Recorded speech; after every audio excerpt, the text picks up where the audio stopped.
Can I just have your reflections on the game and whether you felt you were in full control heading into that final part of it, and also whether VAR should have maybe seen something just before the interval. The pictures seem to show Kyle Walker being pinched by an opponent.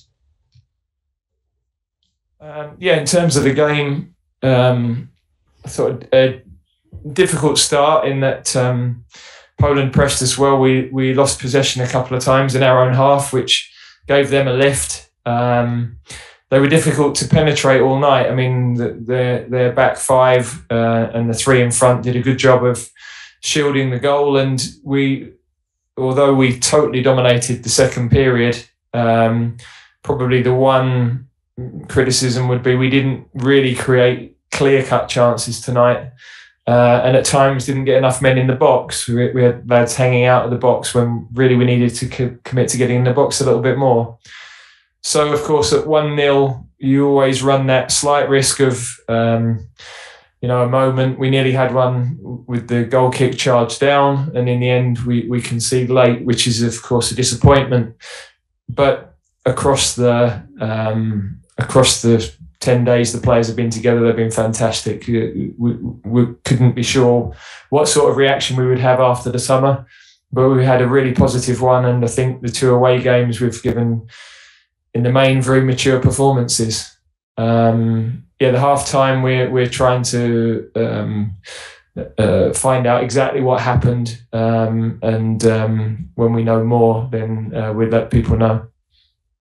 Of course, yep, that is Mike McGrath from The Telegraph. It is Mark Irwin from The Sun who will go to next. Mark. Hi, Gareth. Hello? Hi, Gareth. Yes, hello. I was just wondering, there's been a lot of talk about you not using any substitutes tonight while Poland used 5. Were you sort of not tempted to make changes in those last 10 minutes? No, because we were in total control of the game, and to bring players into that moment when everybody was performing to a good level, and we were in control of possession.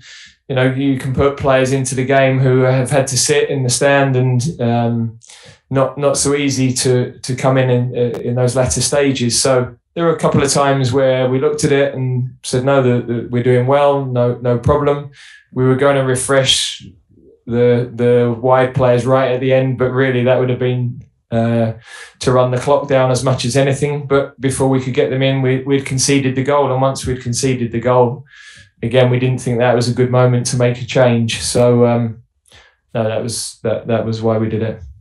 Thanks, Mark. Next we'll go to Alex Howell from BBC Sport. Hi, Gareth. Is it a mixed feeling, frustrating to concede so late, but also positive that you're still in control at the top of the group? Yes, we knew that today, if we could win the game, then we were pretty much in Qatar. That isn't the case. We've still got some work to do, and we could have been in an even stronger position. So that is a disappointment, but I can't fault what the players have given over that period and the way they've responded to the summer. Thanks, Alex. You might have to wear your headpiece for this, Gareth. Sorry. Next we'll go to Adrian Milinik.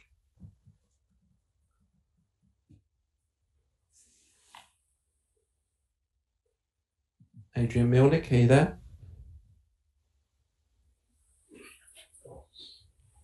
No? Yes. Yeah. Dobry wieczór. Słychać mnie?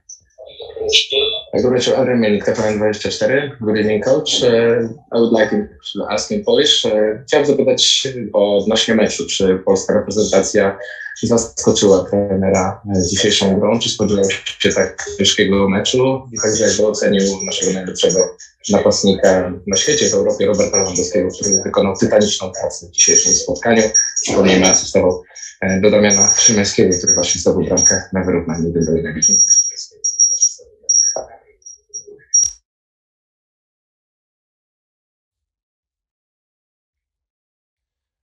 No, we know Poland are a very good team.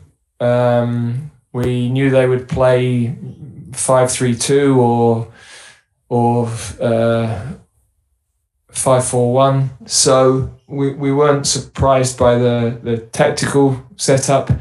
We know they have some very good players, and we know that their forward players are capable of scoring goals. So, and we knew that the atmosphere here tonight, with it being such an important game, was going to be something that we had to deal with. So, no, I would say Poland are a good team. They showed that tonight, but it didn't surprise us.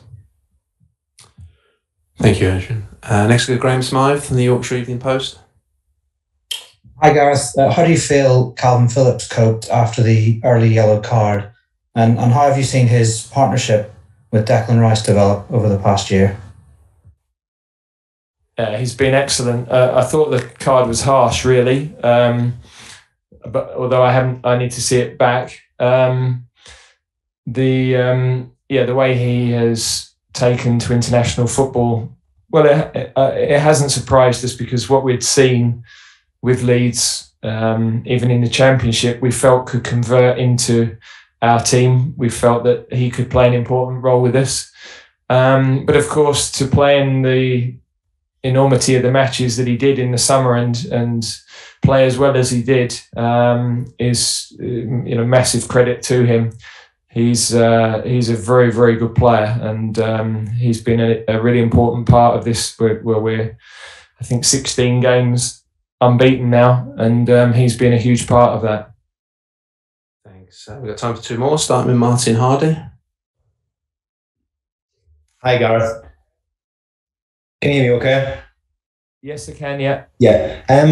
How happy were you with the refereeing tonight? Did you think your players got enough protection? In particular, Jack Grealish seemed frustrated with the way he was singled out. Yeah, I thought I don't know what the tally was, but I thought the three forwards for us were fouled a lot. And sometimes when you give an earlier yellow card, then that means that the defender can't make further challenges, or the next one's a red. And both of those things might have been possible. So no point me going on about it. It was what it was tonight. I was a bit surprised at times, but it's gone, so it's done. Thanks, Martin. And we'll finish with Simon Peach from the Press Association. Hi, Gareth. I just wondered what you thought of the way the group is looking heading into next month's fixtures. And as you mentioned before, there's only 5 until the World Cup. Should even get there. Are you looking to perhaps try and look at different people or different things next month? We've still got to qualify for a World Cup, and we have to respect that process first and foremost. So I think we've always taken that view that we've put a lot of young players into our squad over 3-4 years, last 3 years especially. But you have to respect the matches as well, and you have to make sure that we get the balance of those two things right. So if we can do both, we'll definitely try and do that.